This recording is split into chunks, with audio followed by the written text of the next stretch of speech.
اعوذ باللہ من الشیطان الرجیم بسم اللہ الرحمن الرحیم۔ عزیزان من، آج اکتوبر 1980 کی 3 تاریخ ہے اور درس قرآن کریم کا آغاز سورہ صاد کی آیت 9 سے ہو رہا ہے، 38/9۔ سابقہ آیات میں مخالفین کی مخاصمت اور تزاحم کا ذکر ہو رہا تھا۔ اسی سلسلے میں یہ کہا جا رہا ہے کہ یہ کس برقعے پہ اتنی زیادہ مخالفت کر رہے ہیں، کس جام باطل میں یہ مبتلا ہیں، اپنی قوت کے متعلق کس قدر غلط اندازے ہیں ان کے۔ پوچھئے کہ ہے کیا ان کے پاس؟ ام عندہم خزائن رحمت ربک العزیز الوہاب، کیا خدا کے رزق کے خزانے ان کے قبضے میں ہیں؟ رزق جو پیدا ہونے کے بعد اس کے تو مختلف افراد، گروہ یا قبیلے یا قومیں قبضہ کر لیتی ہیں۔ جو رزق خدا کے خزانے میں ہے، زمین کے اندر ہے، وہاں سے رزق ملتا ہے سارا، اس کے اوپر تو کسی کا بھی قبضہ نہیں ہوتا۔ رحمت رب کا ہے کہ وہاں سے یہ سامان نشو و نما مفت ملتا ہے، ترحمانہ طریقے ملتا ہے۔ اور پھر جو آخر میں 2 صفات خدا نے بیان کی ہیں، عزیز اور وہاب، کیا بات ہے! جھوم جاتا ہے آدمی جب یہ دیکھتا ہے۔ غلبہ اور اقتدار ہے اتنا بڑا کہ وہ اس کے لیے عزیز ہے، لیکن اس کا غلبہ اس کے لیے ہے کہ وہ وہاب ہے، مفت دیتا ہے انسانوں کو سامان رزق۔ تو گویا اقتدار اور غلبہ جو ہے اس لیے نہیں ہے کہ رزق کو روک لے انسانوں سے، بلکہ خدا کی صفت اگر ہے اور جو معاشرہ اس کے نام پہ قائم ہوگا وہ عزیز تو ضرور ہوگا، کیونکہ اگر یہ قوت اور اقتدار نہ ہو تو وہ اپنے قبضے میں، تحویل میں، اپنے انتظام میں ان چیزوں کو لے نہیں سکتا۔ لیکن یہ اس کی غرض، اس کی غایت، منتہا کیا ہے اس غلبے کا، اس اقتدار کا؟ وہابیت اس کے اندر ہو۔ وہبی طور پر یہ لوگوں کی، انسانوں کی نشو و نما کے لیے وہبی طور پہ دیا جائے، کیا بات ہے عزیز وہاب کا۔ ام لہم ملک السماوات والارض وما بینہما فلیرتقوا فی الاسباب، کیا کائنات کی ملکوت، اقتدار پورے کائنات کا، اس کا نظم و نسق جو ہے وہ ان کے ہاتھ میں ہے؟ ایسی صورت ہے تو ٹھیک ہے، ان سے کہیے کہ یہ ذرائع اور اسباب زیادہ تلاش کرتے چلے جائیں، ڈھونڈتے چلے جائیں، حاصل کرتے چلے جائیں، چڑھتے چلے جائیں، بڑھتے چلے جائیں، کہاں تک؟ یہ انفائنائٹ تو ہے نہیں، انسان لامحدود تو نہیں ہے، یہ تو گھرا ہوا ہے زمان و مکان میں، محدود ہے یہ تو، کوئی ایک حد اس کی ہوتی ہے، کہاں تک یہ جا سکتے ہیں خدا کے مقابلے میں کہ جو زمان اور مکان کی حدود کی نسبتوں تک سے ماورا ہے؟ تو وہ اب بتا یہ رہے ہیں کہ ایک طرف خدائی نظام ہے، ایک طرف انسانوں کا خود قائم کردہ الرغم اس کے جو اس کے مقابل میں لاتے ہیں، تو ان دونوں کا تقابل کرتا ہوا چلا جاتا ہے۔ تو کہنے آگے اس کے بعد کہا کہ یہ ہیں کیا بالآخر؟ جندم ما ہنالک مہزوم من الاحزاب، بنے پھرتے ہیں اتنے بڑے، معال کیا ہے، انجام کیا ہے؟ انجام کیا ہے؟ ایک شکست خوردہ گروہ ہے۔ پہلے سے یہ کہا جا رہا ہے، ان کے ذہن میں نہیں آ سکتا تھا، اس زمانے کے قریش کے مخالفین کے ذہن میں نہیں آ سکتا تھا کہ وہ آخر الامر ایک شکست خوردہ، ہزیمت خوردہ گروہ اور قبیلہ ہو سکے گا ان کے مقابلے میں۔ تو کہا کہ جو کچھ بھی اپنے نام میں سمجھتے ہیں سمجھتے رہیں، معال اور انجام آخر الامر تو یہ ایک محزوم شکست خوردہ گروہ، جماعت، جند، بلکہ لشکر، اتنا بڑا لشکر لیے لا رہے ہیں، لاؤ لشکر، یہ محزوم ہوگا آخر الامر۔ اور یہ کوئی نئی بات نہیں ہے جو ہم کہہ رہے ہیں کہ انہی کے ساتھ ہوگا. کذبت قبلہم قوم نوح وعاد وفرعون ذو الاوتاد وثمود وقوم لوط واصحاب الایکۃ. پوری تاریخ بتا دی انبیاء کرام اور ان کی مخالفین کی کہ یہ کچھ تو ہوتا آیا ہے. اور دیکھو صحیح ہر نبی کے مخالفت میں یہ اٹھے اور انجام ان کا تم دیکھ لو. اور پچھلی آیت میں جو کہا گیا تھا انجام دیکھنا ہے تو ان کی یہ جو اجڑی ہوئی بستیوں کے کھنڈرات ہیں ان کے پتھروں پہ ان کی اینٹوں پہ ان کی لکھی ہوئی داستانیں جو نوحے ہیں وہ جا کے پڑھو تم. صبح شام گزرتے ہو ان علاقوں سے ان راستوں سے. تو کہا کہ یہ نئی بات نہیں ہے, انبیاء کرام کے ساتھ یہ ہوتا رہا اور اس کے بعد جنہوں نے مخالفت کی انجام ان کا دیکھ لیجیے. اولئک الاحزاب, وہ اسی قسم کے وہ بھی اسی قسم کے مخالفت کرنے والے گروہ تھے, قومیں تھی اٹھی تھی ان کے مقابلے میں. کیا انجام ان کا ہوا؟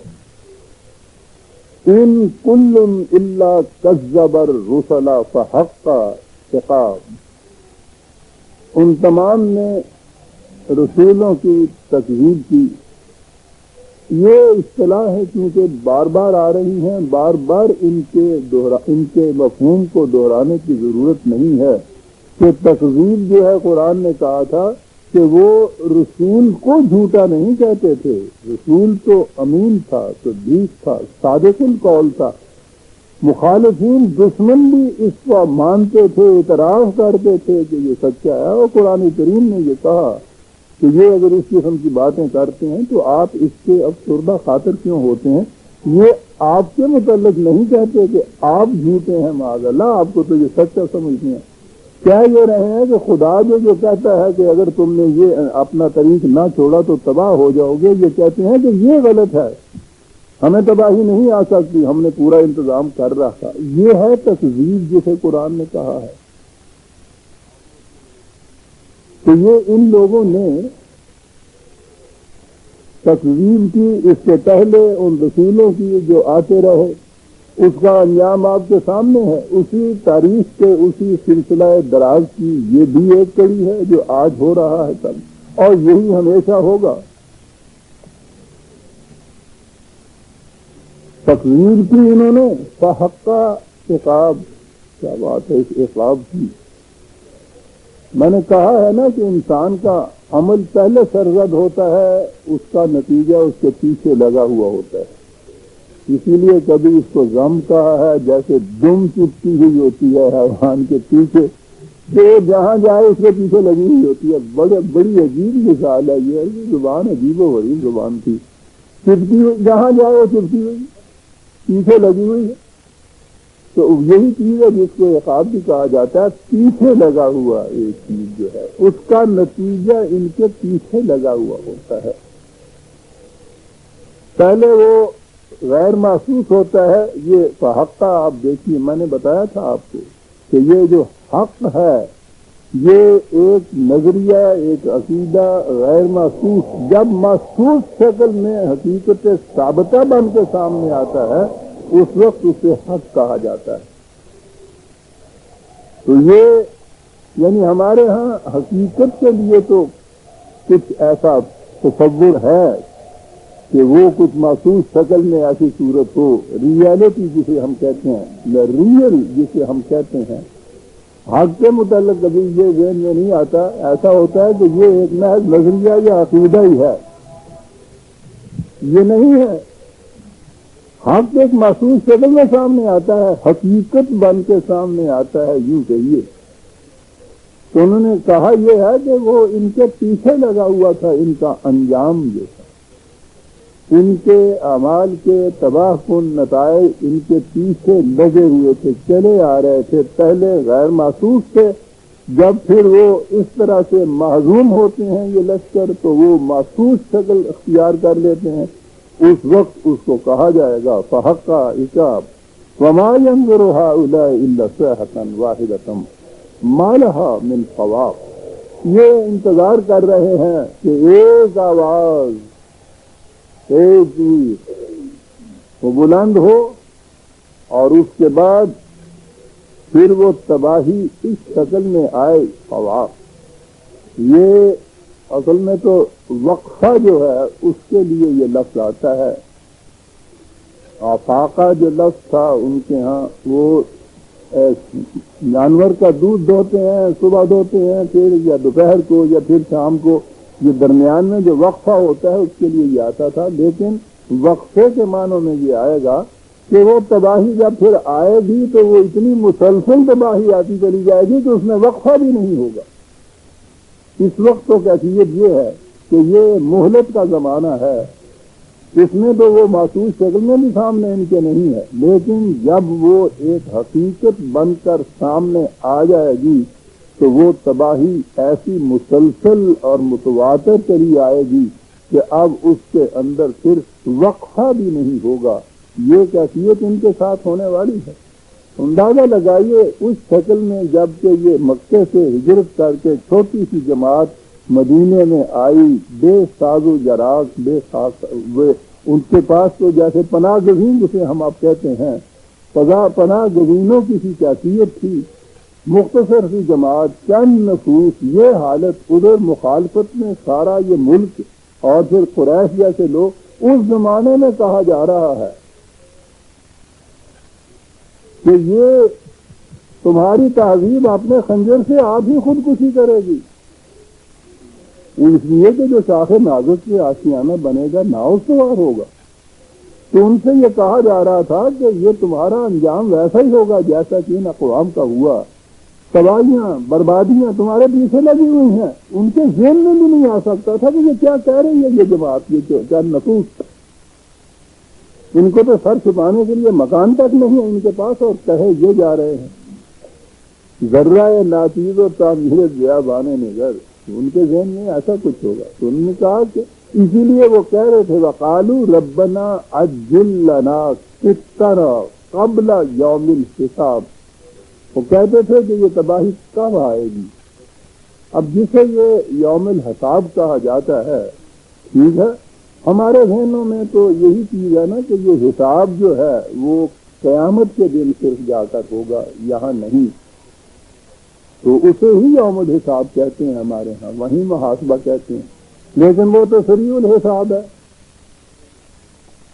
اتنا لمبا وقفہ، اتنی لمبی وہ مدت جو ہے، اس سے ایمان ہے ہمارا کہ مرنے کے بعد وہ آخرت کا مواخذہ، حساب، یہ ٹھیک ہے.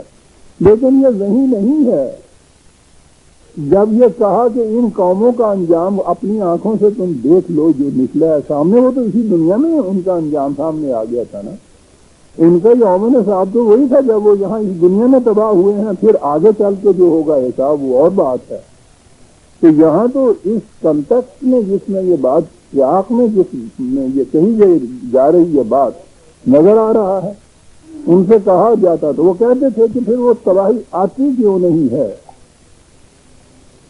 کہا یہ کہ وہ کیلکولیٹڈ ہے، جس کو انگریزی میں کہتے ہیں. ایک قانون ہے، اس قانون کے روح سے پانی چڑھا دیا جاتا ہے، چولہے پہ آگ جلا دی جاتی ہے. تو اگر کوئی کہے کہ صاحب پانی چڑھایا ہے، اس نے ابلنا کیوں نہیں شروع کیا، کھولنا کیوں نہیں شروع کیا، بوائل کرنا کیوں نہیں شروع کیا. تو اب یہ اس ٹھنڈے پانی میں اور اس کے بوائل ہونے کے درمیان میں جو مہلت کا وقفہ ہے، اسے تو کسی طرح سے آپ کام ہی نہیں کر سکتے. وہ ایک عدل قانون ہے. اور جب وہ آ جاتا ہے وقفہ، اس حرارت کے اوپر پہنچتا ہے، تو پھر کوئی دنیا کی طاقت اس کو روک نہیں سکتی کہ وہ بوائل نہ ہو.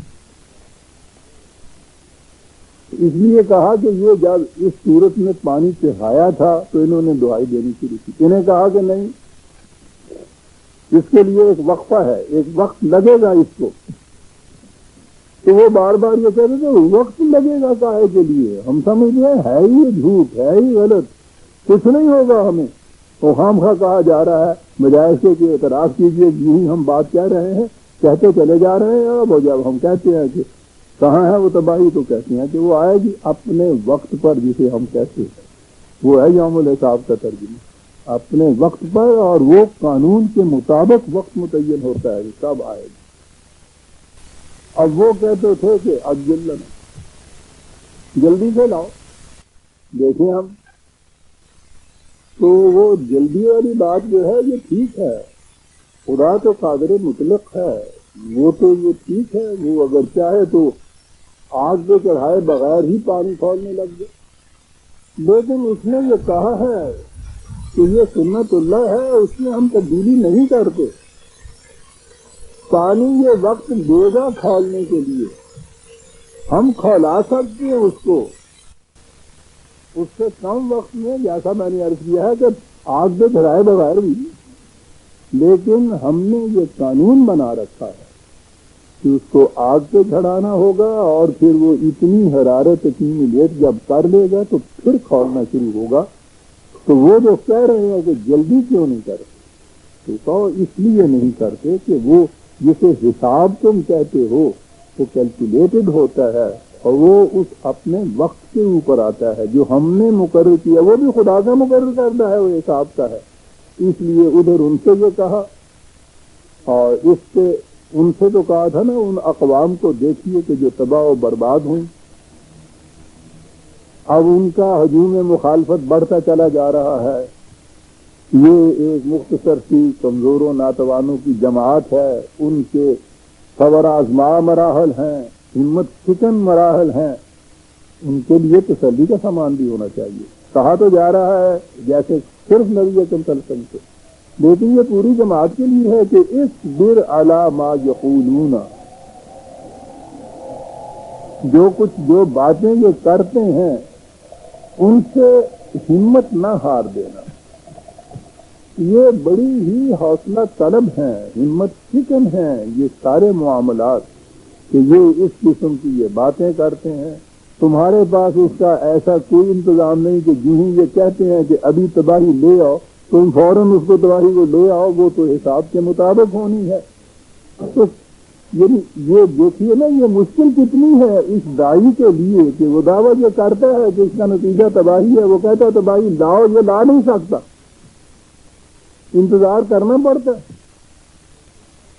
انی معکم منتظرون، تم بھی انتظار کرو، مجھے بھی انتظار کرنا پڑے گا۔ اور یہ جو وقفہ ہے یہ ہے جس کے اندر وہ طرح طرح کی باتیں کرتے ہیں، اور اس کے لیے یہ کہا گیا ہے کہ ہمت نہیں ہارنی، استقامت سے کام لیجیے گا۔ اور پہلے جو ذکر کیا فرشتوں کا، اور یہاں پھر انبیاء کا ذکر ہے۔ اس صورت میں 3 اولوالعزم انبیاء کرام بنی اسرائیل کے، تو حضرت داؤد علیہ السلام، حضرت سلیمان علیہ السلام، ان کا تذکرہ آئے گا، اور حضرت ایوب کا بھی آئے گا اس کے اندر۔ اصبر علی ما یقولون واذکر عبدنا داؤد ذا الایب انہ اواب۔ یہ بنی اسرائیل کے کا عروج کا زمانہ ہے جس میں حضرت داؤد اور ان کے بیٹے حضرت سلیمان ہوئے ہیں، اور یہ تاریخ جو دنیا کی تاریخ ہے اس میں بھی طاقت داؤدی اور سطوت سلیمانی جو ہے یہ بڑی بلندیوں پہ ہے۔ تاریخ عالم میں اس کا ذکر آتا ہے ان کا۔ تو بنی اسرائیل کے بلند ترین عروج کا یہ زمانہ ہے، اس میں حضرت داؤد علیہ آ رہے ہیں، اور ان کے متعلق پہلے ہی کہا ہے ذا الایب، ترجمہ تو ہو رہا ہوگا ہاتھوں والا، لیکن یہ تو مجازی معنی لیے جاتے ہیں، ہاتھ میں ہے، اس کے قبضے میں ہے، اقتدار یہ تو کہتے ہیں، صاحب اقتدار تھے وہ، اور فوراً ہی خدا کے رسول کا اقتدار یا خدا کی جماعت کا اقتدار اور پھر یہ انسانوں کا اقتدار جو ہے، ایک لفظ میں یہ اس کا فرق بتا دیا ہے، انہ اواب، یہ اوب بھی نہیں ہے بلکہ اواب ہے، تفضیل کا صیغہ ہے کہ وہ یہ ہوتا ہے کہ ہر معاملے میں ہمارے قانون کی طرف لوٹتا تھا، وہ جو بات آئی اس نے دیکھا کہ خدا کیا کہتا ہے، قوت ہے، اقتدار ہے، ذوالعید ہے۔ عزیزان من، یہ بڑی چھوٹی چھوٹے سی الفاظ میں قرآن بڑی عظیم باتیں کہہ جاتا ہے، حقیقت میں سارا نظام اس کے اندر آ گیا۔ ذوالعید نہیں ہے تو وہ نظام خداوندی کا علم بردار نہیں، اقتدار، قوت، طاقت، مملکت یہ ہونی چاہیے اس کے ہاتھ میں۔ لیکن اقتدار قوت تو چنگیز ہلاکو اور ڈکٹیٹر جتنے بھی ہیں ان کے ہاتھ میں بھی ہوتی ہے. تو کیا فرق ہے ان دونوں میں؟ فرق یہ ہے کہ یہ طاقت کے استعمال کے لیے جب وقت آتا ہے تو یہ اپنی مرضی اپنے فیصلے کے مطابق نہیں اس کا استعمال کرتے، وہ ہماری طرف. اور پھر یہ لفظ جو ہے واپ کہ بڑی تیز خامی سے تیزی سے دوڑ کر آتے ہیں ہماری طرف، جیسے پوچھنے کے لیے بچہ جاتا ہے نا کہیں کہ ابا جی میں کیا کروں، جاؤں باہر نہ جاؤں باہر.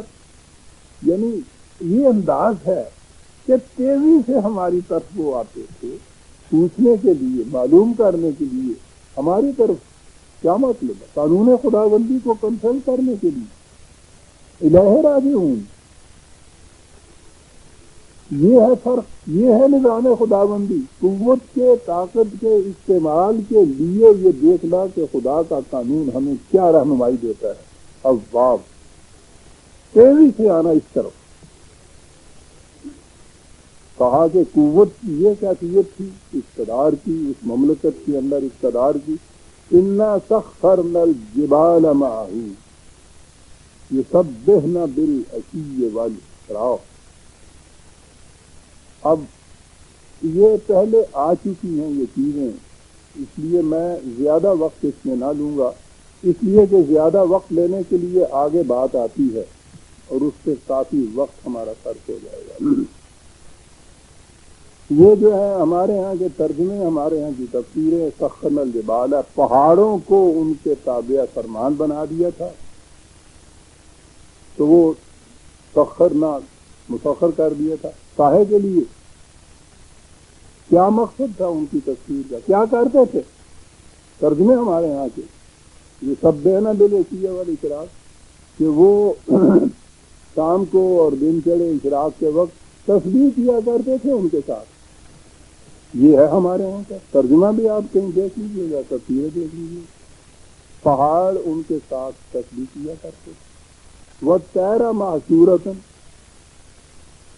اور پرندے جو بہت منتشر تھے وہ جمع کیے ہوئے تھے. یہ ترجمہ ہمارے یہاں کا ہے، یہی تفسیر ہے.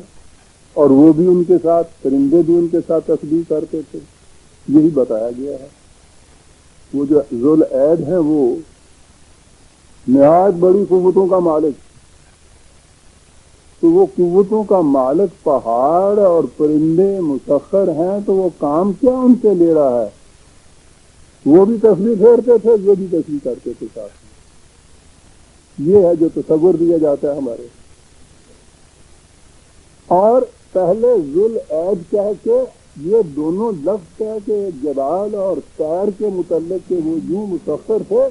آگے ہے وَشَدَدْنَا مُلْكَهُ، اس کی مملکت کو ہم نے بڑا ہی طاقتور بنایا ہوا تھا. تو یہاں تو پہلے عید ہے، اقتدار ہے، قوت ہے، اختیارات ہیں، اس کے بعد مملکت جو ہے اس کو مضبوط محکم تر بنانے کی بات ہے. درمیان میں یہ دو چیزیں آئی ہیں تو ان کے ساتھ تعلق اس کا ہوگا نا کچھ. بہرحال میں تو کچھ زیادہ کہنا نہیں چاہتا. مفسر ہمارے جتنے تھے یہ بھی بہرحال عربی زبان میں تو ہم تو ان کے مقابلے میں کچھ صحیح نہیں ہے. انہیں سے پھر آگے ترجمے بھی آتے ہیں، ترجمے کرنے والے بھی بڑے بڑے آتے ہیں. یہی لوگ ہمیں بتاتے ہیں کہ عربی زبان کی خصوصیت تھی لغوی معنی اور مجازی معنی. مجازی معنی کے متعلق کتابیں تصنیف ہوئی ہیں ہمارے کہ وہ لٹرل معنی تو ٹھیک ہے، جبل کے معنی پہاڑ، جبال اس کی جمع، یہ تو اس کے لغوی معنی. خود عربی زبان میں عربوں کے ہاں بڑے بڑے محکم سردار قوم کے جو ہوتے تھے، جو پہاڑوں کی طرح جن کے کھونٹے گڑے ہوئے تھے، جیسے ذوالعطاد کا ہے فرعون کو، یہ تھے جبال اپنے اپنے مقام کے اوپر پہاڑوں کی طرح مضبوط. وہ بھی ان کے تابع فرمان تھے. اور یہ تو تاریخ بتا رہی ہے بنی اسرائیل کی، حضرت سلیمان علیہ السلام کے آگے جا کے آئے گا. یہ قبیلہ تھے ان کے ہاں، یہ ہدہد کا قبیلہ، طیر کا قبیلہ. یہ طیر جو انہوں نے اپنا نام رکھا تھا، وہ گھوڑے پالتے تھے، بڑے تیز رفتار گھوڑے ان کے ہوتے تھے. اور اس زمانے میں تو جو جنگ تھی اس زمانے میں ابھی یہ مکینیکل سامان تو نکلا نہیں تھا. پیدل ہوتی تھی یا رسالے ہوتے تھے. تیز رفتار رسالے جو جنگ کے لیے چڑھائے جاتے تھے، یہ ایک خاص قبیلہ تھا اس ملک کے اندر. وہ تھے باہر سے، 12 لوگ خانہ بدوش جیسے ہوتے ہیں نا، شہروں میں تو یہ لوگ رہ نہیں سکتے. گھوڑے پال، ہمارے ہاں بھی گھوڑی پال مربے ملا کرتے تھے انگریز کے زمانے میں. یہ گھوڑے پالتے تھے، ان کو سدھاتے تھے اور مشہور تھے ان قبائل کے. یہ ویسے عربی گھوڑا تو اب بھی بہت مشہور ہے، وہ تازی جسے کہتے ہیں. ان کے ہاں سے بھی یہ خاص طور پہ یہ علاقہ تھا، پرندوں کی طرح اڑنے والے گھوڑے. انہوں نے خاص طور پہ اس کے لیے یہ چیز کہی تھی. اس قبیلے ہی کو قبیلہ طیر کہتے ہیں. یہ پرندے نہیں ہیں، قبیلہ طیر ہے. بڑے بڑے محکم قبائل کے محکم سردار وہ بھی مسخر ہیں. اور اتنے بڑے بڑے قبائل، خاص طور پہ وہ قبائل جو اس زمانے میں گھوڑوں کو پالتے تھے، چڑھاتے تھے، تیز رفتار تیز خرام گھوڑوں والے، یہ بھی ان کے تابع فرمان تھے. یہ جو ہے یہ سب بہنا لینا چاہیے.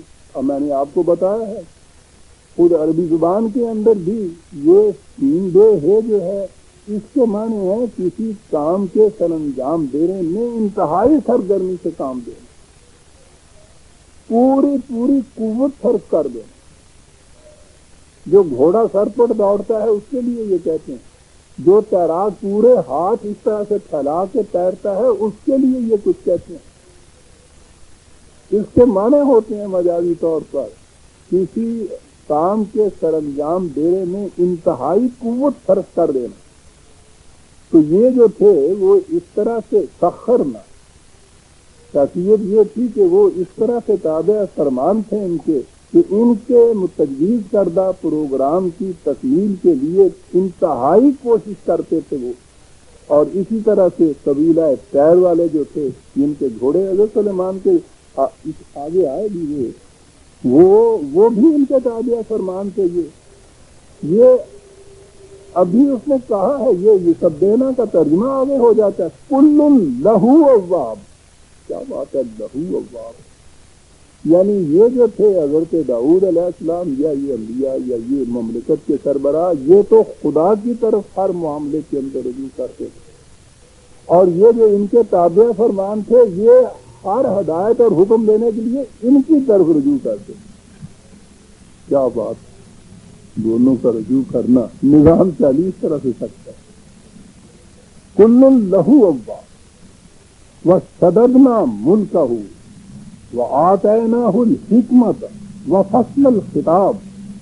مملکت ہی نہیں دی، یہ اتنی بڑی قوتیں ہی نہیں دی تھی، ساتھ اس کے حکمت بھی دی. ریشنلی سب کچھ وہ کرتے، ریزن کی بنا پہ کرتے. یہ ڈکٹیٹر، ملوکیت کے سربراہ، شہنشاہ، یہ سلاطین، سوال ہی نہیں کہ وہاں ریزن کا کوئی سوال ہو. ان کے ہاں تو ان کا حکم قانون ہے، اور اس حکم کے لیے ضروری نہیں ہے کہ وہ کسی ریزن کے اوپر مبنی ہے. جو کہہ دیا انہوں نے. اگر شاہ روز را گوئے تبستی ببائے گفت اینک ماہو پروین. یہ تعلیم نہ جو دی جاتی. بادشاہ دن کے وقت کہا ہے کہ رات ہو گئی ہے تو کہو جی آخرکار دیکھیے وہ تارے ہیں، وہ چاند ہے، وہ دیکھیے نا کیسے چمک رہے ہیں، یہ کہو. لیکن یہ جو خدا کی طرف سے جو مملکتوں کے سربراہ، یہ انبیاء کرام یا نظام خداوندی کے جو سربراہ یا نظم و نسق کے ارباب اقتدار ہیں، قوت ہے ان کے ساتھ، حکمت ہے ان کے ساتھ. اسی لیے فریضہ نبوت بتایا گیا ہے، یعلمہم الکتاب والحکمہ. وہ قانون کی تعلیم دیتے ہیں اور یہ بتاتے ہیں کہ قانون کی غایت کیا ہے، دوائی خود کیا ہے، اس کی ریشنل اس کا کیا ہے جسے انگریزی میں کہتے، وہ ریزن کیا ہے جس کے اوپر یہ ہم نے قانون بنایا، کیوں یہ قانون بنایا ہے، مقصد اس سے کیا ہے. قانون کا جب مقصد اور کیوں بتایا جائے تو وہ پھر ڈکٹیٹر کا قانون نہیں رہتا. ڈکٹیٹر کا قانون یہ ہے کہ you are not to question why, you are only to do and I. تمہارا یہ کام نہیں ہے کہ ہم سے پوچھو کہ کیوں ہم نے ایسا حکم دیا. تمہارا کام یہ ہے کہ تم اس کے سامنے سر تسلیم خم کرو اور مر جاؤ، جان دے دو. نظام خداوندی میں یہ بات نہیں ہے، وہاں کیوں کا جواب دیا جاتا ہے. اور جب کیوں کے جواب سے اطمینان ہوتا ہے سننے والے کا، تو یہ عطایت ہے جو دل کے جھکاؤ سے ہوتی ہے. اگر یہ کیوں کا جواب قابل اطمینان نہ دیا جائے، جھک تو جائیں گے آپ اس کے سامنے، لیکن صرف آپ کا سر جھکے گا، دل نہیں جھکے گا. دل ہر وقت اس تلاش میں رہے گا کہ کہیں موقع ملے تو میں ذرا ادھر سے کھینچ لوں. اسی لیے یہ نظام قائم ہی نہیں رہتے، قانون قائم ہی نہیں رہتا. قانون میں ہر شخص کے سر کے اوپر آپ ایک ایک سپاہی کیسا کھڑے کریں گے؟ وہ تو اپنے دل کے جھکاؤ سے قانون کا احترام اور قانون کی تعمیل کرے گا تو نظام قائم رہے گا. اور وہ اسی صورت میں ہو سکتا ہے کہ آپ اس کے کیوں پہ مطمئن ہوں اور اطمینان یہ ہو کہ آپ محسوس کریں کہ میرے فائدے کے لیے ہے یہ. پھر کوئی پاگل ہی اس سے سرکشی اختیار کرے گا جس کو معلوم ہو کہ اس کی تعمیل میں میرا فائدہ ہے. حکمت اور فصل الخطاب، معاملات جب سامنے آئے ان میں فیصلہ کرنے کی یہ ہے عزیزان من نظام. کہ قوت ہو تو اتنی زیادہ قوت ہو کہ پہاڑوں جیسے ستار ہو، یہ سارے ان کے سامنے جو صدد نہ ملک ہو، بڑی قوت کی مملکت. لیکن کیفیت سربراہ کی ہے کہ کوئی معاملہ سامنے آئے وہ دیکھے کہ حکم خداوندی، قانون خداوندی کیا ہے اس معاملے کے اندر، پھر وہ سمجھائے دوسروں کو کہ اس میں یہ حکمت ہے. پھر معاملات اس کے سامنے آئے تو اس کی روشنی میں پھر وہ ان کا فیصلہ کرے. اور جب یہ بات کہی فصل الخطاب، معاملے کا فیصلہ، تو آگے ایک مقدمہ اس کا ذکر آ گیا. اور یہ ہے وہ جہاں میں نے کہا تھا کہ ہمیں اس میں وقت لگے گا. آج بڑی اہم چیز ہے. میرا خیال ہے اس کے لیے یوں کرتا ہوں میں پہلے یہ آیت لے کے عام اس کا جو ترجمہ ہے وہ پیش کرتا ہوں، پھر اس کے ہاں جو اس کے لیے جو تفسیر بیان کی جاتی ہے میں وہ پیش کروں گا. آپ سامنے دیکھیے گا کہ کیا کچھ ہو رہا ہے ہمارے یہاں، اور پھر میں یہ عرض کروں گا کہ یہ قرآن کہتا کیا ہے اس کے متعلق. اور میں سمجھتا ہوں کہ یہ طریق جو ہے سمجھنے کے لیے زیادہ بہتر ہوگا کہ یہ جو تناظر بیک گراؤنڈ ہوتی ہے نا، یہ بڑی ضروری ہوتی ہے کسی بات کے سمجھنے کے لیے. لطافت بے کثافت جلوہ پیرا ہو نہیں سکتی، وہ ان چیزوں کا لانا ضروری ہوتا ہے. وَهَلْ أَتَاكَ نَبَأُ الْخَصْمِ إِذْ تَصَوَّرُوا الْمِحْرَابَ إِذْ دَخَلُوا عَلَى دَاوُودَ فَفَزِعَ مِنْهُمْ قَالُوا لَا تَخَفْ خَصْمَانِ بَغَىٰ بَعْضُنَا عَلَىٰ بَعْضٍ فَاحْكُم بَيْنَنَا بِالْحَقِّ وَلَا تُشْطِطْ وَاهْدِنَا إِلَىٰ سَوَاءِ الصِّرَاطِ. وہ کہا کہ رسول تمہیں اس مقدمے کے حالات کچھ معلوم ہے. انداز ہوتا ہے قرآن کا بات کرنے سے. کیسے ہم بھی کسی کو کوئی بات کہنی ہوتی ہے نا، میں تمہیں بتاتا ہوں تو پہلے کہا جاتا ہے کہ کیا تمہیں کچھ علم ہے اس کے متعلق، میں تمہیں بتاتا ہوں. تو کہا ہم تمہیں بتاتے ہیں اس مقدمے کا حال جو وہاں ہوا. وہ اپنے ہاں بیٹھے تھے تو وہ ایسا ہوا کہ یہ قوم ایسی تھی جیسے نبی اکرم صلی اللہ علیہ وسلم کے زمانے میں، حالانکہ بہت آگے بڑھ گیا تھا زمانہ حضرت داؤد کے وقت سے لے کے یہاں تک حضور کے وقت تک. وہیں ہماں وہ اسی قسم کے بدو، اسی قسم کے کندہ ناتراج تھے، تعویذ نہیں تھی. نبی اکرم صلی اللہ علیہ وسلم کے متعلق یہ ہے نا کہ وہ جب آتے تھے تو وہ ان کو یہ بھی پتا نہیں کہ گھر سے باہر کسی کو آواز دیا کرتے ہیں، پرائیویسی بھی کسی کی ہوا کرتی ہے. کھانے کے لیے بلاؤ تو وہ پہلے یاد بیٹھتے ہیں، ابھی ہانڈیاں چڑھی ہوئی ہوتی ہیں چولہے کے اوپر، وہ آگے بیٹھ جاتے ہیں ان کو، اور پھر کھانے کے بعد باتوں میں لگ جاتے ہیں. اور قرآن نے کہا کہ رسول شرم کا مارا کہتا کچھ نہیں ہے، اس کو بڑی تکلیف ہوتی ہے. بابا کھانے کے وقت آیا کرو، کھانے کے بعد یعنی یہ باتیں بھی ان لوگوں کو سمجھانی پڑتی تھی، اور یہ تو ان سے بھی صدیوں پہلے کی بات ہے۔ اس زمانے کے ویسی قبائل کے ان کی کیفیت یہ کہ انہوں نے یہ بھی انتظار نہیں کیا کہ دروازے کی طرف سے جائیں، اجازت لے کے جائیں۔ وہ معلوم ہوتا ہے کہ وہ شہنشاہ ایسے نہیں تھے کہ قلعوں کے اندر وہ رہتے تھے، کوئی چھوٹی چھوٹی سی دیوار ہوگی، وہ دیوار باندھ کے آ گئے۔ تو یہ آپ اندر بیٹھے تھے تو انہوں نے دیکھا، انہوں نے کہا کہ پتہ نہیں خطرے کی کوئی بات ہے کہ یہ لوگ جو ہے اس طرح باندھ کے جو آ جائے، نظر آ جائے، پتہ نہیں کوئی ڈاکو آ گیا ہے۔ انہوں نے کہا کہ نہیں گھبرانے کی بات نہیں ہے، ہم تو ایک مقدمہ لے کے آئے ہیں اپنا۔ تو اس سے بھی وہ رنجیدہ خاطر نہیں ہے، انہوں نے ڈانٹا نہیں ہے۔ وہ جانتے تھے نا کہ اس قسم کے لوگ ہیں، ان کو سمجھانے کی بات ہے کہ نہیں بابا آنے کا طریقہ یہ ہوتا ہے۔ خیر بول تو کہو مقدمہ کیا ہے؟ کہا مقدمہ یہ ہے کہ ان ھذا اخی لہو تسع و تسعون ناجۃ ولی ناجۃ واحدہ، یہ میرا بھائی ہے۔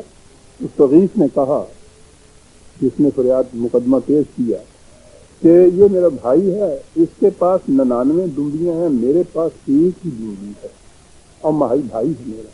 اور یہ کہتا ہے کہ یہ جو ایک دمبی تمہارے پاس ہے، فقال اکثر میٹھا، یہ بھی مجھے دے دے۔ یہ مجھ سے وہ ایک بھی نہیں میرے پاس رہنے دینا چاہتا، وہ بھی مجھ سے چھینتا ہے۔ وعزنی فی الخطاب، اور چونکہ صاحب یسر ہے، سردار ہے، بڑا امیر ہے، اس لیے جب کبھی اس معاملے پہ گفتگو ہوتی ہے تو وہ ہمیشہ ہمارے اوپر غالب آ جاتا ہے۔ ساتھ اس کے یہ ہے، تو یہ مقدمے کا فیصلہ کر دیجئے کہ کیا یہ حق بجانب ہے، یہ کہنے کے لیے قال لقد ظلمك بنعجتك الى نعاج، حضرت داؤد نے ان سے کہا کہ یہ تو بڑا ظلم ہے کہ اس کے پاس ایک تمبی ہے، تم وہ بھی نہیں رہنے دینا چاہتے، یہ بڑی زیادتی ہے تمہاری۔ وَإِنَّ كَثِيرًا مِنَ الْخُلَطَاءِ لَيَبْغِي بَعْضُهُمْ عَلَى بَعْضٍ، اور ہوتا یہی ہے اس قسم کے معاملوں کے اندر کہ جو صاحب اثر، جو صاحب اقتدار ہوتا ہے، وہ غریب کا گلا گھونٹ دیتا ہے، اس کے خون کا آخری قطرہ بھی نچوڑ دینا چاہتا ہے۔ یہ بڑی زیادتی ہے، بڑی بری بات ہے۔ إِلَّا الَّذِينَ آمَنُوا وَعَمِلُوا الصَّالِحَاتِ، یہ ہے سب چیز جو ہے، لیکن ایسا وہ لوگ نہیں کرتے جو قانون خداوندی کے تابع چلتے ہیں۔ لیکن آگے یہ کہہ دیا اس زمانے میں بھی اور اس کے بعد بھی، وَقَلِيلٌ مَّا هُمْ، ہوتے ہیں یہ بہت تھوڑے۔ یہ ہے جی جو مقدمہ آیا۔ اب پہلی اس کے متعلق تفسیریں تو تورات میں آتی ہیں۔ وہ تورات کو اس لیے مجھے بیان کرنا پڑتا ہے کہ وہی تورات والی چیزیں جو ہیں وہ پھر ہمارے ہاں آتی ہیں، اور وہ یہی نہیں کہ ہمارے ہاں کے مفسر اپنے طور کے اوپر ان کو لے لیتے ہیں، لیتے بھی ہیں تو یہ نہیں کہتے کہ تورات سے لیا ہے، لیتے ہیں تو کہتے یہ ہے کہ رسول اللہ صلی اللہ علیہ وسلم نے ایسا فرمایا، یعنی ایک نبی کے متعلق بات دوسرے نبی کی طرف منسوب کہ انہوں نے یہ کہا۔ وہ جو داستان حضرت ابراہیم علیہ السلام میں نے یہ بتایا تھا، جو کہا جاتا ہے نا کہ حضرت ابراہیم علیہ السلام نے 3 دفعہ جھوٹ بولے، تو ایک تو خدا کے اتنے اولو العزم نبی کے متعلق یہ اتہام کہ اس نے جھوٹ بولا، اور اس کے متعلق کہا کہ نبی اکرم صلی اللہ علیہ وسلم نے یہ فرمایا تھا کہ ابراہیم نے 3 مرتبہ جھوٹ بولا تھا، یعنی ایک اولو العزم نبی خدا کا وہ جھوٹ بولتا ہے معاذ اللہ، اور دوسرا نبی اس کی تصدیق کر رہا ہے کہ اس نے جھوٹ بولا۔ یہ ہو رہا ہے ان تفاسیر میں کہ خدا کے ہمارے ہاں تو لا نفرق بین احد من رسلہ، رسول ہونے کی جہت سے تو وہ حضرت داؤد ہو، نبی اکرم صلی اللہ علیہ وسلم، ہم تو فرق ہی نہیں کر سکتے، ہم تو پہلے ان پہ ایمان لاتے ہیں، آخر میں حضور پہ ایمان لاتے ہیں۔ لیکن جن کے اب وہ میں نے کہا جن کے یہ نبی تھے، جن کے کہنا پڑتا ہے کہ وہ اس کے متعلق احساس کرتے ہیں، وہ کہتے ہیں یہ یہودی، یہ بنی اسرائیل والے کہ یہ ہمارے نبی تھے، یہ تمہارا نبی ہے۔ چلیے صاحب، جن کے یہ نبی تھے، پہلی چیز تو یہ کہ وہ اپنے نبیوں کے ساتھ کرتے کیا تھے۔ تورات میں یہ قصہ بڑی تفصیل سے مذکور، بات یہاں سے وہ چلاتے ہیں کہ حضرت داؤد علیہ السلام کی 99 بیویاں تھیں، 99۔ وہ حضرت سلیمان کے متعلق تو آگے ہم چلیں گے تو وہاں 100 کہہ دیا انہوں نے، تو 99 بیویاں۔ پھر اس کے بعد ذہن میں رکھیے نا، اس کے اندر جو کہا کہ 99 بیویاں تھیں اور دوسرے نے کہا میرے پاس ایک ہی ہے۔ پڑوس میں کسی کا مکان تھا، یہ پہلے نا تورات کی بیان کر رہے ہیں، کہا ہے کہ ایک دن شام کو ایسا ہوا، تورات کا یہ بیان ہے، ایک دن شام کو ایسا ہوا کہ داؤد اپنے بچھونے پر سے اٹھا اور بادشاہی محل کی چھت پر ٹہلنے لگا۔ وہاں سے اس نے ایک عورت کو دیکھا جو نہا رہی تھی، وہ نہایت خوبصورت تھی۔ تب داؤد نے اس عورت کا حال دریافت کرنے کو آدمی بھیجے۔ انہوں نے کہا کیا وہ العام کی بیٹی بنت سبا ہتی اور ریاح کی جورو ہے؟ یہ اس کے خامند کا نام جو ہے یہ آگے دیا جائے گا، یہ ریاح جس کا نام رکھتا ہے۔ اور داؤد نے لوگ بھیج کر اس عورت کو بلا لیا، چنانچہ وہ اس کے پاس آئی اور وہ اس سے ہم بستر ہوا، کیونکہ وہ اپنی ناپاکی سے پاک ہوئی تھی اور اپنے گھر چلی گئی، اور وہ عورت حاملہ ہو گئی۔ تو اس نے داؤد پاس خبر بھیجی کہ میں حاملہ ہوں، اور آگے ہے کہ پھر اس سے حضرت سلیمان پیدا ہوئے۔ یہ بہرحال اگر وہ ان کا دعویٰ کہ ہمارے نبی ہیں، اپنے نبیوں کے متعلق وہاں یہ ہو رہا ہے، اور وہ 99 ان کی پہلے اپنے موجود تھی، وہ جو پڑوسی تھا اس کی ایک بیوی تھی، اب اس بیوی کے متعلق یہاں تو اتنی سی بات ہی کہی ہے کہ ان آدمیوں کو بھیجا، آگے تفصیل ہے کہ کس طرح سے اس عورت کو کہ ادھر اپنے ہاں، یہ تو ایک ہی دفعہ منگایا ہے نا، اب مستقل طور پر اس کو اپنی بیوی بنانا چاہتے ہیں۔ تو اس میں یہ لکھا ہے کہ انہوں نے یہ جو اپنا لشکر کہیں جا رہا تھا، فوج جا رہی تھی جنگ کے لیے، تو انہوں نے وہ جنگ کا جو سپہ سالار تھا اس کو بلا کے کہا کہ یہ شخص جو ہے فوج میں اس کو ساتھ لے جاؤ۔ فوج میں سب سے آگے جو ہوتا تھا اسے صاحب تابوت کہتے تھے، یوں کہہ لیجیے کہ شاید وہ جھنڈے والا ہوتا ہوگا، لیکن بہرحال وہ سب سے آگے ہوتا تھا، اور کیفیت یہ تھی کہ وہ کم ہی بچ کر آیا کرتا تھا۔ تو اسے کہا کہ اس کو لے جاؤ اور اس کو اس مقام کے اوپر ساتھ لے جاؤ آگے، تاکہ یہ بچ کے نہ آئے۔ تو آگے اس کو وہ لے گئے، تو وہ وہاں میدان جنگ میں قتل ہو گیا، اور اس کے بعد پھر اسی بیوی جو تھی گویا وہ بیوہ ہو گئی، تو وہ اس کے ساتھ پھر انہوں نے نکاح کر دیا کہ اس کو اپنی بیوی بنا لیا۔ اس طریق سے اس کے خاوند کو مروایا اور اس کو اپنی بیوی بنایا۔ کہنے کے یہ تھا مقدمہ خدا کے حضور نبی کے متعلق۔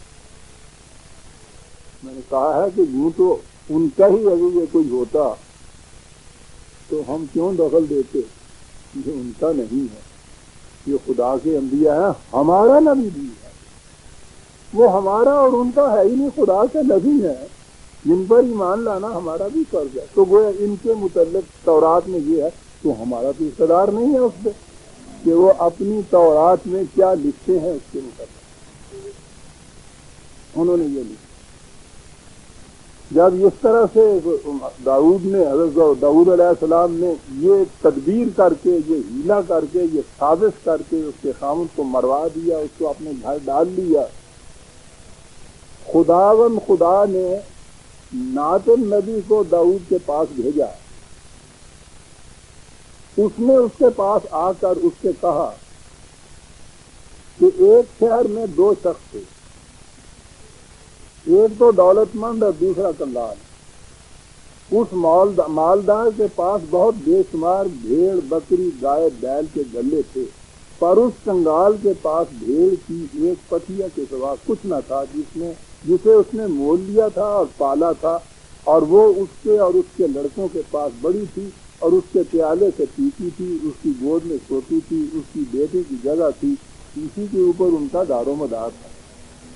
وہ جو آئے ہیں ناتن، وہ ان کے ہاں نبی کہتے ہیں۔ یہ ضروری نہیں کہ وہ جس طرح جنہیں قرآن نے انبیاء کرام کہا ہے اس کے لیے لفظ ضروری نہیں تھا نبی۔ یہودیوں کے ہاں ہیکل کا ایک منصب دار تھا، اور بہت بڑا منصب دار تھا، جو پیشین گوئیاں کیا کرتا تھا، قسمت کے حال بتایا کرتا تھا، ان کو وہ نبی کہتے تھے۔ تو ہم نہیں کہہ سکتے کہ ناتن جو انہوں نے لکھا ہے وہاں قرآن میں تو یہ نہیں ہے، ان کے ہاں کے بہرحال وہ ایک تمثیلی بات کہی، اور اس کے بعد کہا کہ یہ تو تو ہی ہے، تو نے یہ سارا کچھ کیا۔ اور اس کے بعد یہ ہے کہ وہ داؤد کس طرح سے نادم ہوا اور کیسے توبہ، یعنی یہ تورات میں یہ ایک قصہ، ٹھیک ہے جی۔ قول ان کے وہ اپنے نبی کے متعلق یہ کچھ کہتے ہیں ان کا ہی ہے، اگر تو وہ کہتے رہے۔ ہمارے ہاں تو اگر یہ چیز آئے گی تو ہم تو اس تورات کو یہاں پروسکرائب کر دیں، اس لیے کہ یہ ہمارے نبی ہیں، اپنے ہاں وہ رکھیں اگر انہوں نے رکھنا ہی ہے اسے تو۔ اور اگر انسانیت کی میزان میں ہوگی تو پھر تو انسانیت اس کو پروسکرائب کر دے۔ بہرحال ان کے ہاں یہ چیز تو میں نے کہا ان کے ہاں تھی، ہمیں کیا اس سے غرض، لیکن غرض تو اس کی ہے جو ہمارے ہاں کی ہے۔ اپنی تفاسیر کی طرف آئیے، کئی تفسیریں ہیں جن کے میں یہاں حوالے دے سکتا ہوں۔ ان میں سے ایک لے لیجیے معالم التنزیل، بڑی مستند کی تفسیر اور مشہور کتاب ہے۔ اس میں بڑی دلچسپ پہلے تمہید لکھی ہے اس سارے قصے کی، یہی جو کچھ ابھی میں نے عرض کیا، اور اس کے بعد یہ کہا ہے کہ حضرت داؤد نے اس عورت کو باغ میں حوض کے کنارے نہاتے ہوئے دیکھا۔ یہ اور آگے بڑھے، اس نے وہ تورات میں تو تھا نا کہ گھر کے اندر وہ تھی تو کوٹھے پہ تھے، انہوں نے یہ دیکھا تھا۔ انہوں نے کہا کہ باغ میں حوض کے کنارے ان کو نہاتے ہوئے دیکھا۔ داؤد کو اس کا حسن بہت پسند آیا اور بہت دیر تک اس کو دیکھتے رہے۔ اتنے میں اس عورت نے ان کا سایہ دیکھ لیا اور اپنے بال بکیر لیے اور اپنے بدن کو ڈھانپ لیا، جس سے ان کا شوق اور بڑھا۔ اور اس کے بعد پھر انہوں نے وہ پوری تدبیر وہی جو حضرت داؤد نے کی تھی، اس عورت کے خاوند کو اپنے بھانجے کی مدد سے میدان جنگ میں قتل کرا دیا، اور پھر اس عورت سے نکاح کر دیا، اور اس عورت کے بطن سے حضرت سلیمان پیدا ہوئی۔ یہ ہمارے ہاں کی اس تفسیر کے اندر ہے۔ اچھا جی، چلیے، وہ معالم التنزیل کے مفسر جو بھی ہیں، ٹھیک ہے، اپنے وقت میں تھے، ہم اس کو پھینک دیں گے اٹھا کے کہ انہوں نے یہی تورات کے تتبع میں ظلم تو آگے ہوتا ہے، جس میں وہ کہتے ہیں کہ یہ میں نے خود نہیں لکھا۔ اس کے بعد انہوں نے یہ حدیث نقل کی، اس نے کہا یہ ہے کہ انس بن مالک رضی اللہ تعالیٰ عنہ سے روایت ہے کہ سنا میں نے رسول اللہ صلی اللہ علیہ وسلم سے فرماتے تھے کہ جب داؤد نبی نے اس عورت کی طرف دیکھا تو بنی اسرائیل پر اس نے ایک لشکر تیار کیا اور سپہ سالار کو حکم دیا کہ جب دشمن کا سامنا ہو تو فلاں آدمی کو تابوت کے آگے مقرر کر دینا۔ اور اس زمانے میں تابوت کے ساتھ نصرت طلب کی جاتی تھی، جو شخص تابوت کے آگے چلتا تھا نہیں لوٹتا تھا حتیٰ کہ قتل کیا جاتا، لشکر سے بھاگ جاتا، پس اس عورت کا خامد قتل ہو گیا۔ یہ نبی اکرم صلی اللہ علیہ وسلم کی طرف منسوب حدیث بیان کی جا رہی ہے۔ خدا کا ایک نبی یہ کر رہا ہے، خدا کا دوسرا نبی اس کو اس کی تائید میں یہ بتا رہا ہے۔ معاذ اللہ، 7 بار معاذ اللہ، استغفر اللہ، 1000 بار استغفر اللہ۔ عورت کا خاوند قتل ہو گیا اور وہ انہوں نے اپنی ننانویں ڈنڈیوں میں ایک اور ڈنڈی ملا دی اپنے۔ 2 فرشتے نازل کیے، ادھر تو ناتن نبی آئے تھے نا، پھر ادھر 2 فرشتے نازل ہوئے جو اس کے سامنے اس کا قصہ بیان کرتے تھے. پاس داؤد سمجھ گئے. یعنی اس سے پیشتر خدا کا ایک نبی جس کے متعلق کہا ہے کہ ہم نے اس کو حکمت بھی دی تھی, فصل الخطاب کی صلاحیت بھی دی تھی. اجاڈ قسم کا چنگیز خان نہیں تھا کہ ڈنڈے کے زور پہ سلطنت پہ قابو ہو گیا تھا, نہ عقل نہ مت. قرآن کہہ رہا ہے کہ ان صلاحیتوں کا وہ مالک ہے, اور وہ کہہ رہے ہیں کہ ان فرشتوں نے آ کے یہ کہا تو اس سے انہوں نے سمجھا کہ یہ تو ہمارے متعلق کچھ کہہ رہے ہیں. بس داؤد سمجھ گیا. اس سے پہلے نہ یہ سمجھا کہ یہ کوئی جرم ہے, یہ کوئی گناہ ہے, یہ کوئی معیوب بات ہے جو میں نے کی ہے. نہ, فرشتوں نے آ کے یہ بات کہی تو وہ سمجھا کہ یہ تو یہ ہے, اور وہ سجدے میں گر پڑا, اور 40 رات تک سجدے میں پڑا رہا, حتیٰ کہ آنسوؤں سے سبزی اگ کر اس کے سر سے گزر گئی. آگے بھی چلتی ہے. عزیزان من, کسی قسم کا تبصرہ یہ سنتی جی نہیں چاہتا. ان کی آنسو روتا ہوں جب میں یہ چیزیں پڑھتا ہوں. مانا لڑا تو ہاتھ کتنے پاؤ, ہاتھ کتنے پاؤ. ہزار احتیاط کے باوجود بھی جو کہا جائے گا خدا کے ان نبیوں کے متعلق, لیکن نہیں ان نبیوں کے متعلق نہیں. مال وہ ان سے بہت بلند ہیں. ان کی سیرت کی صداقت کی گواہیاں خدا اور اس کے فرشتے دے رہے ہیں. نہ داؤد علیہ السلام ایسا تھے, نہ حضور نے ایسا کر رہے. پوچھئے ان راویوں, پوچھئے ان جامعین حدیث کہ جنہوں نے اس قسم کی روایتیں اپنے ہاں رسول اللہ کی طرف منسوخ, ان کو صحیح ترین قرار دی. پوچھئے ان مفسروں سے کہ پھر انہوں نے اپنی تفسیروں میں ان چیزوں کو آپ کے ہاں کر دیا, اور اس کے بعد ہم پہ حکم لگا دیا. حکم یہ لگا دیا کہ ان میں سے کسی ایک حدیث کا انکار بھی کفر ہے, انسان دائرہ اسلام سے خارج ہو جاتا ہے. اگر آپ اس حدیث کو صحیح نہ مانے, رسول اللہ کی حدیث, تو یہ کفر ہوگا, دائرہ اسلام سے خارج ہو جاتے ہیں. یہ ہے آپ کے ہاں کی تفسیریں جو آپ کے دارالعلوموں میں پڑھائی جاتی ہیں. یہ پھر جن کو اسلام کہہ کے پھیلایا جاتا ہے. کچھ امید بن چلی تھی ہمارے اس دور میں کہ یہ اس قسم کی جتنی چیزیں تھیں, وضعی روایات وغیرہ, یکسر وضعی, بڑی سازش کے ماتحت آپ دیکھتے ہیں کہ کیا کیا گیا. ایک سازش تو سب سے بڑی یہ تھی کہ اس قسم کی تورات اور اس قسم کی جو چیزیں ان کے یہاں تھیں, مسلمان اس کے اوپر نہایت آسانی سے اعتراض کر سکتے تھے کہ تمہارے ہاں یہ لکھا ہے ان کے اندر. انہوں نے نہایت خاموشی سے وہ سارا اپنے ہاں کا جتنا تھا آپ کے ہاں کی حدیث کی کتابوں کے اندر داخل کیا, اور اس کے بعد تفسیروں کے اندر داخل کیا. اب کیجیے اعتراض ان کے اوپر. ابھی آپ کے سامنے آ گئی نا یہ چیز, تو رات پہ یہ اعتراض کیجیے, وہ آپ کے سامنے یہ معلوم تنزیل اس کی یہ حدیث یہ پیش کر دیں گے کہ آپ کے رسول نے یہ فرمایا. ہمیں کیا کہتے ہیں؟ صرف تورات کے متعلق تو آپ بڑی جرأت سے کہہ سکتے ہیں کہ یہ سب لغو ہے اور یہ سب وضعی ہے اور یہ خدا کا پیغمبر نہیں ہو سکتا. اس کے متعلق آپ کیا کہیں گے؟ انہوں نے یہ کہا کیا ہے, یہ جھٹلا ہی نہ سکیں آپ ان کی کسی بات. میں نے کہا ہے کہ یہ اس دور میں کچھ غنیمت تھا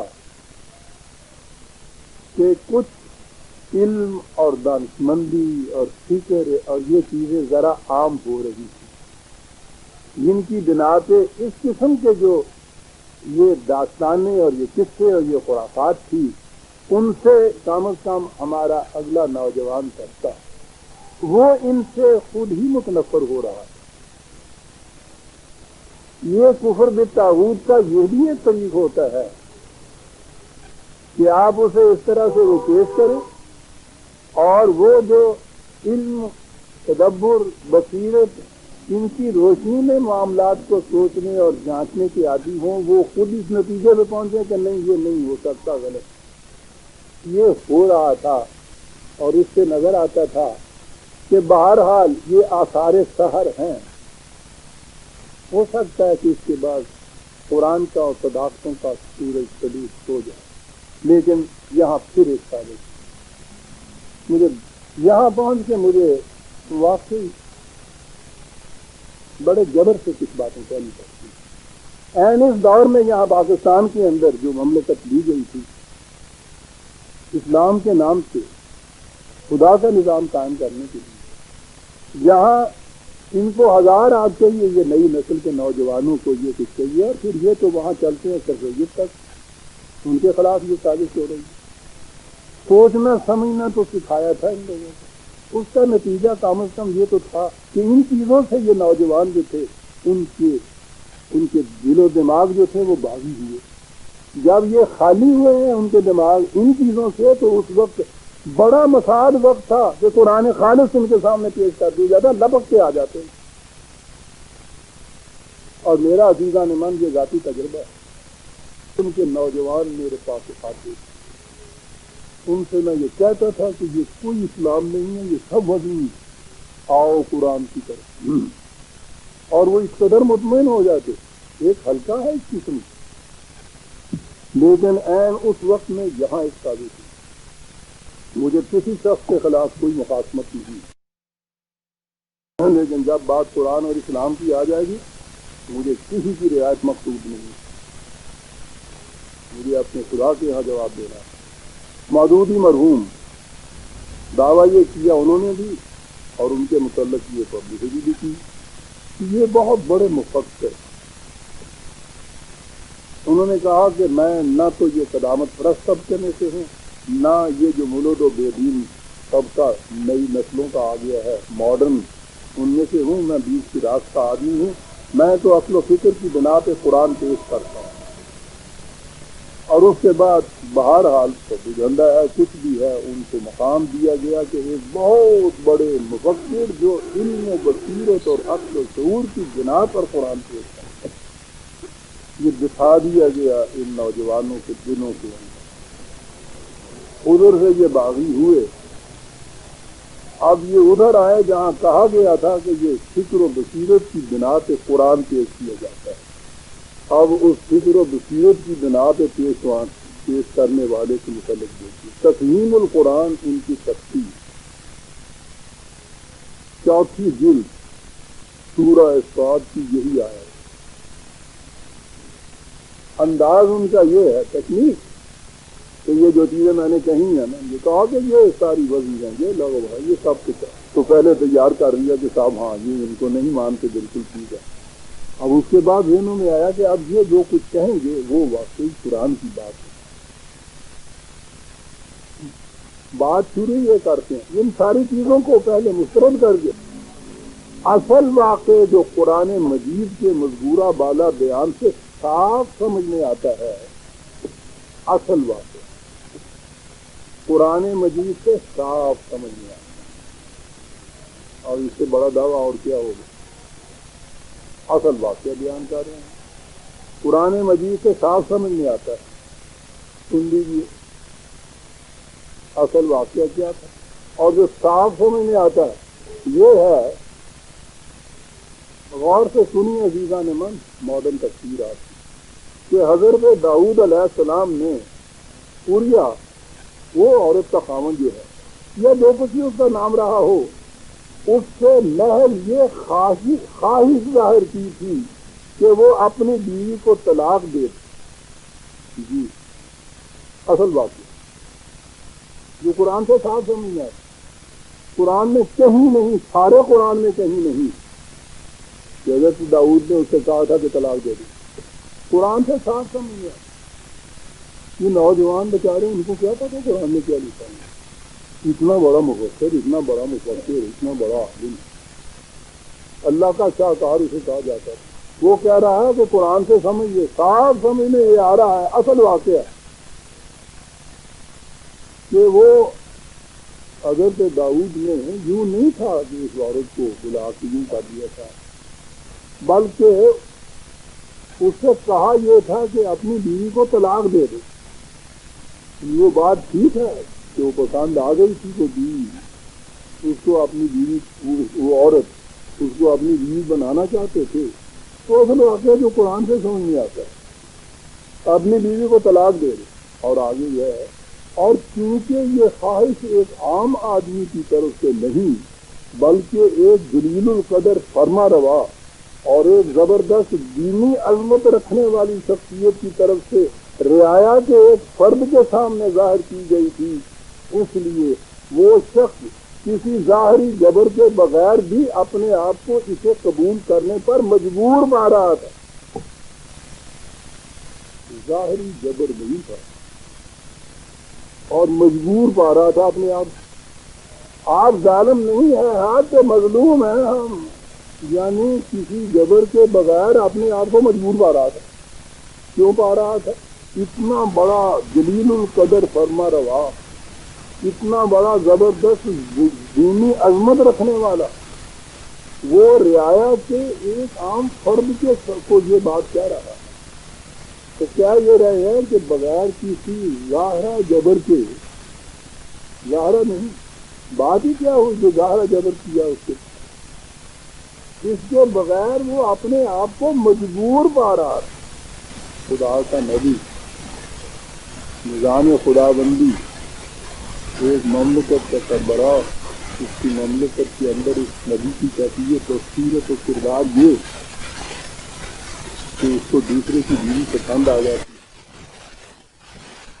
اور اسے بلا سکھاتا ہے، اسے طلاق دے. وہ اس کے سامنے مجبور پاتا ہے اپنے آپ کو.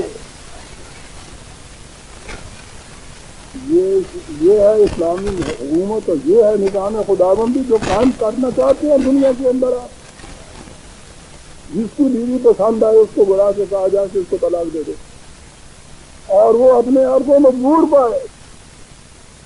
اور کہنے والے ذرا تو سوچ نبی کی شان کیا ہوتی ہے. اسی کے متعلق نبی کی شان دیکھنا چاہتے ہو، وہ زید کو کہتا ہے جو اپنا آزاد کردہ غلام تھا، متبنہ بنایا ہوا تھا، جس کے ساتھ اپنی چچا زاد بہن کی شادی کی ہوئی تھی، اس کو یہ کہہ رہا ہے کہ زید بیوی کو طلاق نہ دو. یہ بڑا ان سے حضرت داؤد سے بڑے فرما روا تھے، یہ ان سے بڑے دینی شخصیت بھی تھی ان کی، اتنے بڑے احسان بھی تھے اس شخص کے اوپر. معاملہ اپنی چچازادی سے ہی بہن کا معاملہ تھا، درخواست کی جا رہی ہے کہ بیوی کو طلاق نہ دے، اور وہ سامنے سے کہتا ہے کہ میں اپنے معاملات کو آپ سے بہتر سمجھتا ہوں، معافرہ کیے اور اس نے طلاق دے دی. وہ مجبور نہیں پا رہا اپنے آپ کو.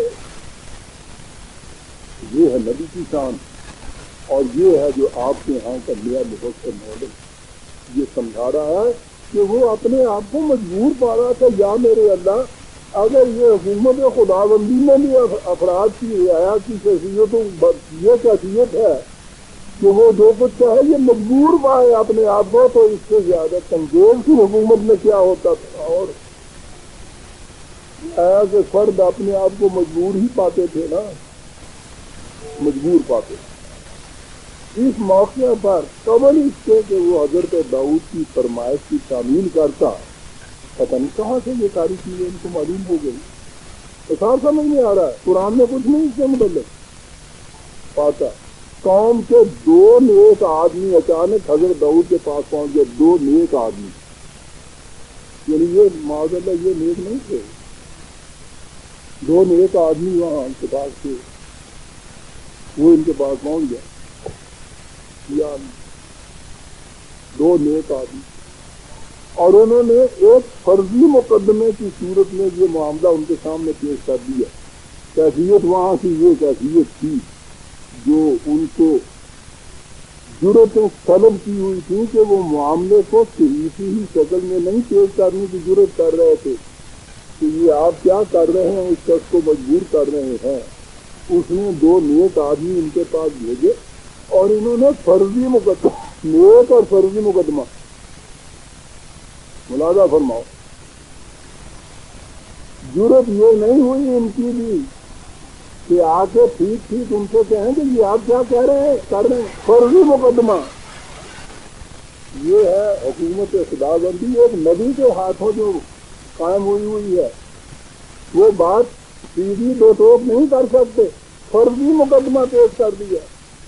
حضرت داؤد ابتدا میں تو یہ سمجھے کہ یہ واقعی کوئی مقدمہ ہے. ہاں پہلے تو یہی سمجھے کیا بات ہے. خدا کہہ رہا ہے کہ وہ حکمت عطا کی تھی, فصل و خطاب کی صلاحیت عطا کی تھی.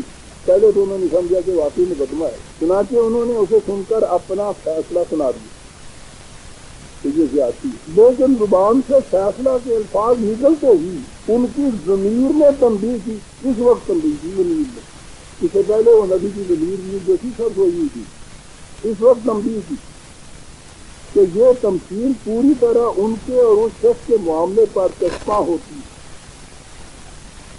اس وقت بات سمجھ میں آئی اور اس وقت ضمیر نے تنبیہ کی کہ یہ تو وہ معاملہ جو میرا اور اس شخص کا ہے, یہ تو اس میں سارے دو نیک آدمی مجھے سمجھانے تھے نبی خدا کا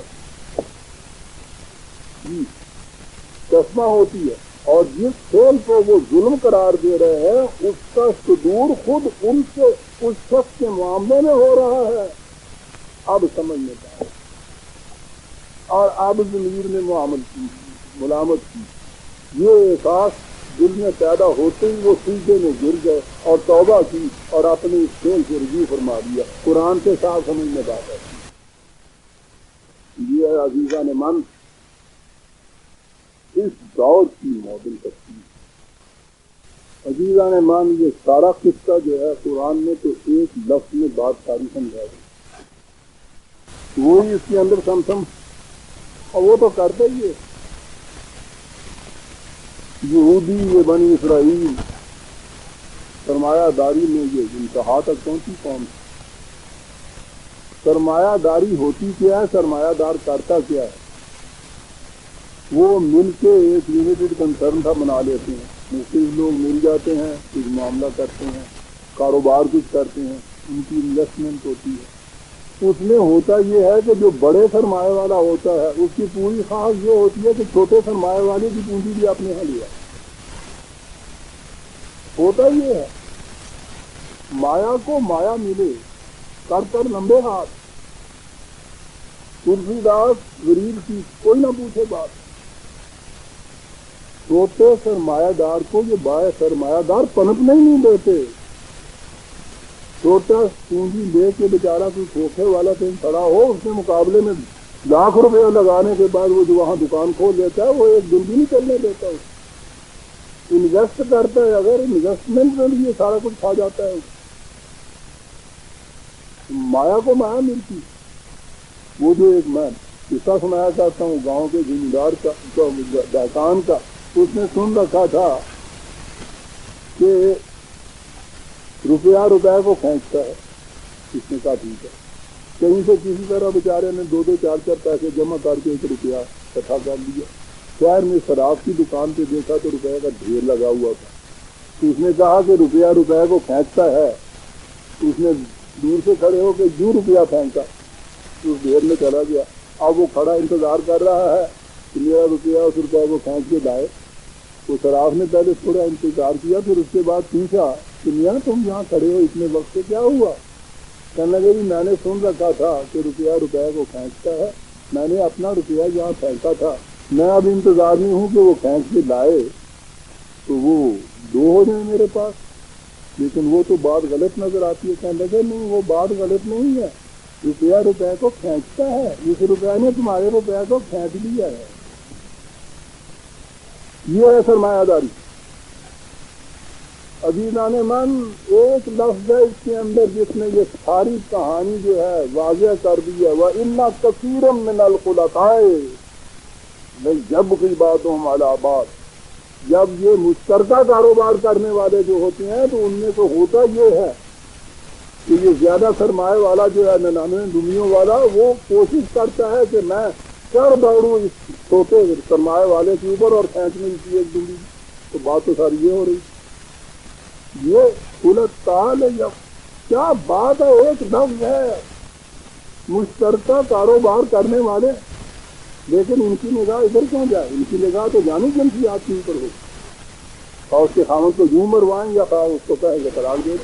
خلطاء دیکھ رہے ہیں کس طرح بات واضح ہوگی. اور اب آ جائیے کہ اس نے کہا کیا تھا. عزیزان من کیا بات ہے, اگر اس نے بھی صحیح کی قرآن کا انداز. کہا یہ حضور ذرا دیکھیے،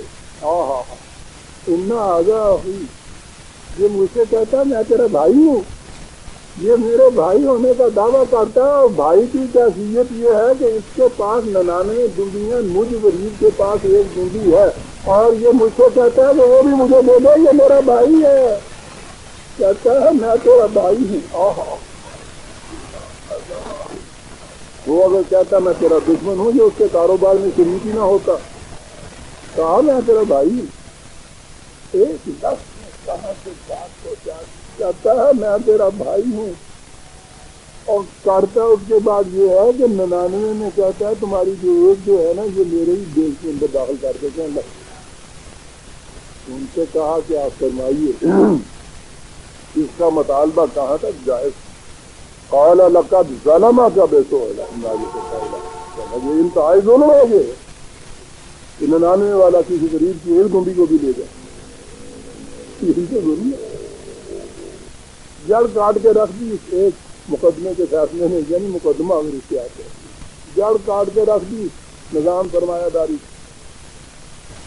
99 والے کو حق حاصل نہیں ہے کہ غریب کے پاس اگر تھوڑا سرمایہ ہے تو اس سرمایہ کو کھلا تھا اس گھر کا کاروبار کا بہانہ بنائے اور فیصلے دے آئے اپنی طرف سے، روتا پھرے پھرتا پھرے، روز ہمارے یہاں یہ کچھ ہوتا ہے، روتے پھرتے ہیں یہ غریب تھوڑے سرمایہ والے بھی لٹ کے لے گئے، کہا گیا میں نے بڑے بڑے سبق باہر دکھاتا کسی کی یہاں مل جائے گا اور مل جائے گا، میں غریب ساری عمر کا میرا کروایا، اور یہ جو ریٹائر گورنمنٹ سروینٹ ہوتا ہے وہ تو بیچارہ بڑی جلدی قابو آتا ہے، اسے کچھ نہیں آتا کاروباری، یوں ہی اس کو پراویڈنٹ فنڈ ملا اور یہ آ گئے 99 ڈنڈیوں والے۔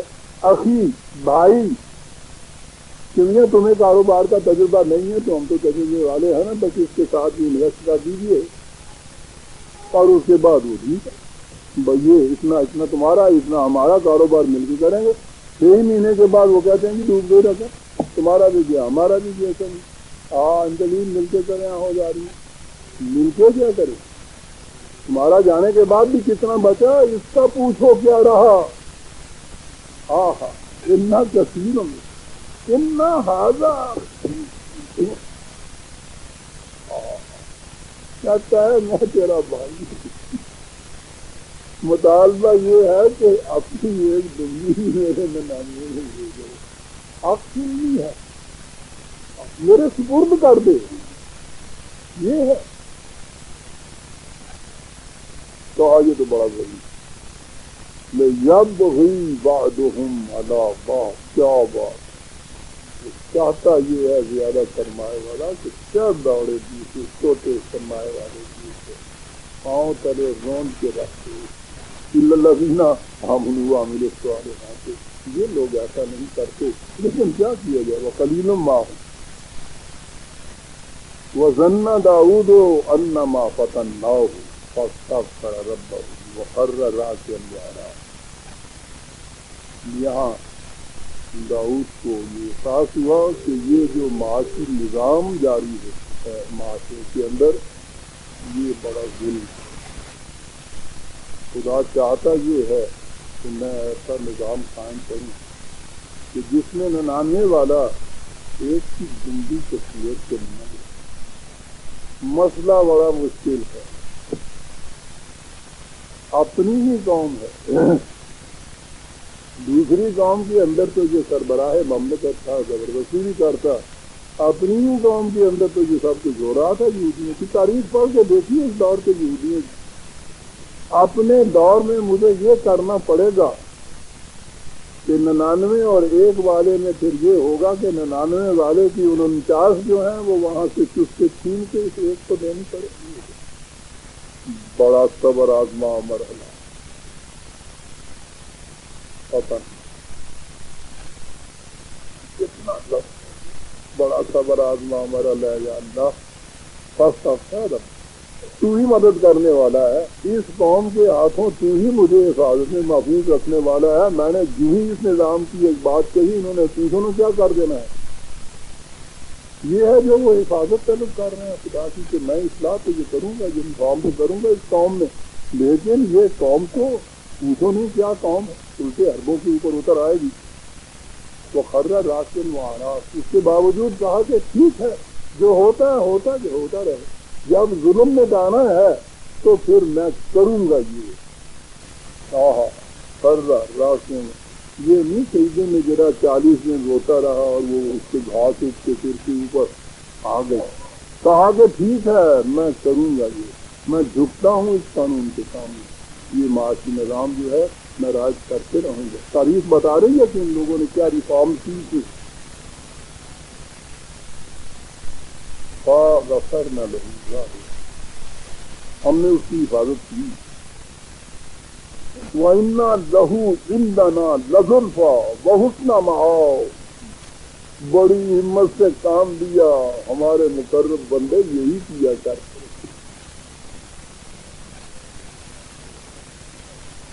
کہا اے داؤد بالکل پرواہ نہ کرو اس سرمایہ دار طبقے کی جو اس وقت اتنے چھوٹے گاڑ کے بیٹھا ہوا، یا داؤد انا جعلنا کا خلیفۃ فی الارض، ہم نے تمہیں سربراہ مملکت بنایا، ہماری طرف سے یہ اقتدار ملا ہے، تم نے بدور شمشیر قوت اور اقتدار کے زور پہ یہ حاصل نہیں کیا ہے، ہم نے یہ دی، ہم نے تمہارا کیا ہے۔ وعد اللہ الذین آمنوا منکم وعملوا الصالحات لیستخلفنہم فی الارض، ایمان اور اعمال صالحہ کے نتیجے میں جو جو مملکت کی استخلاف ملتا ہے اسے قرآن کہتا ہے، اسے خدا کہتا ہے ہم نے دیا، یہ ہے نا ہم نے دیے کے معنی، یہ بات نہیں ہے کہ تو نے جور و زبردستی سے بزور شمشیر یہ حاصل کر دیا، اور یہ تو ہمارے قانون کے مطابق یہ ملا ہے، کاہے کے لیے ملا ہے، یہ ہے بات اگلی۔ فَحْكُم بَيْنَ النَّاسِ بِالْحَقِّ، صحیح قانون خداوندی جو حق پر مبنی ہے اس کے مطابق عمل کرتا چلا جا، فیصلے کرتا چلا جائے ان معاملات کے، وَلَا تَتَّبِعِ الْهَوَىٰ، یہ بات، یہ اتنے بڑے سرمایہ پرست جو ہیں ان کے مفاد اور ان کی خواہشات اور ان کے جذبات کی بالکل پرواہ نہ کر، فَيُضِلَّكَ عَنْ سَبِيلِ اللَّهِ،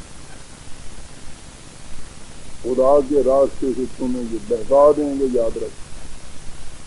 اور ان الذین یضلون عن سبیل اللہ لہم عذاب شدید بما نسوا یوم الحساب، اور جو لوگ صحیح راستہ ہمارا چھوڑ کے دوسرے راستے کے اوپر پڑ جاتے ہیں ان کی کیفیت یہ ہوتی ہے کہ ان کا انجام بڑا تباہناک، شدید تباہی ان کے اوپر آتی ہے۔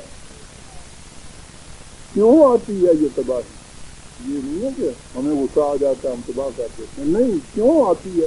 دو لفظ میں سارا راز اس میں ہے، بما نسوا یوم الحساب، وہ بھول گئے کہ اس کا ہم نے حساب بھی لیا، اکاؤنٹیبلٹی اس کا نام ہوتا ہے۔ یہ جو ہمارے ہاں سورنٹی جسے کہتے ہیں اقتدار مطلق مملکت کا، سورن ہاتھ میں آنا وہ ہوتا ہے اکاؤنٹیبل کی نن، وہ باقی اس کے نیچے والے جو ہے ان کا تو وہ محاسبہ کرتا ہے، وہ اس کو حساب دیتا ہوں، ذمہ دار اپنی ذمہ داریاں ریسپانسبلٹی اس کے سامنے۔ آخر میں ایک ہوتا ہے کہ جو اکاؤنٹیبل کسی کے سامنے بھی نہیں ہوتا، اس سے اونچا کوئی صاحب اقتدار نہیں ہوتا، لیکن یہ جو نظام خداوندی ہے اس میں یہ صورت نہیں ہے، اس میں کوئی بھی ایسا نہیں ہوتا، خواہ وہ آخر میں انتظامی معاملات کے متعلق سربراہی اس کو کیوں نہ آپ کہہ دیں، یہ نہیں ہوتا کہ اکاؤنٹیبل کی نان ہوگی، وہ خدا کے سامنے حساب دینے والا، ریسپانسبل ٹو اللہ کہہ دیجیے، وہاں اس نے حساب، وہ کہتا ہے کہ یہ جب نسوا یوم الحساب، جو اس بات کو بھول جاتے ہیں ان کے ہاتھوں سے تباہی آتی قوموں کی۔ اور آگے اس کے بعد پھر وہ چیز ہے وما خلقنا السماء والارض وما بینہما باطلا ذلک ظن الذین کفروا فویل للذین کفروا من النار۔ میں سمجھتا ہوں کہ یہ اس کے لیے یہ تائید نہیں آیا کہ نظام کائنات جو ہے وہ لوگوں کی مرضی کے مطابق نہیں، ہمارے قوانین کے مطابق چلتا ہے۔ دیکھو کس حسن و خوبی سے وہ نظام چلا جا رہا ہے، ان کی مفادات کا، ان کی جذبات کا اس میں کوئی دخل نہیں ہوتا. لیکن میں یہ سمجھاؤں گا جو یہ کہتے ہیں کہ یہ نہ ماننے والے وہ اس بات کو یہ کہتے ہیں کہ نہیں یہ سب باطل چیز ہے. بہرحال وقت ہو گیا. سورہ صاد کی ہم آیت 26 تک آ گئے. ویزا نے من 27ویں آیت کو پھر لیں گے. ربنا تقبل منا انک انت السمیع العلیم.